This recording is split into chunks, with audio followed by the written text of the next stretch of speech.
Так, видеомызды ары қарай жалғастырамыз. Нелердің бәрін алып шықтым. Клатчтердің бәрі сау. Ремонт 0,50 тұр екен. Шатонный. Енді коренойда ашамыз қазір. Ескеріп кететін жай. Жаңа енді ары қарай коленбалы түсірем бе, түсірмеймін бе деп ойлап тұр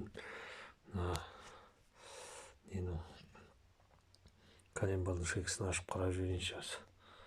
Осында сауға бар ма екен деп қарап едім. Мынауға мін. Бітеліп қалған. О дейтін майымен бітеліп қалған.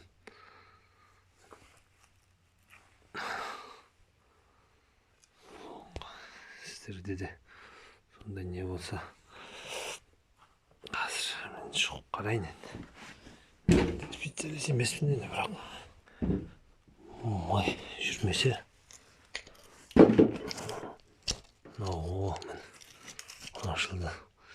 Енді да май жүрмегесін енді болды ғой енді жанды. Мотор соғу деген сөз ғой. Ашылды, топырақ қой немен бітеліп қалған екен. Неге де ерінбей осына қарап жүрген жақсы. Көп шығынға ұшырамайсың. Осы ашып қарап жүрген дұрыс болады. Соны ескертіп айтып жіберейін деген. Жақсы, ары қарай тағы да айта жатармыз. Бұл жерде не айтып кетеміз, енді бағана айттық. Бағана 8 десем 8 емес, 4-ші цилиндрдің бошын екен. Майдан күй жоқ, енді сосын меткісін қарап алу керек қазір. Бір артынан да қоямыз ғой меткісін. Артқы сарник набивканы ашам. Енді одан май по-любому қатты кетіп тұр. Соны ауыстыруым керек.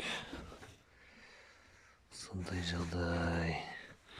Мынау біздің видоми дискіміз. Диск цепление. Бұл да жоғарып қалған екен.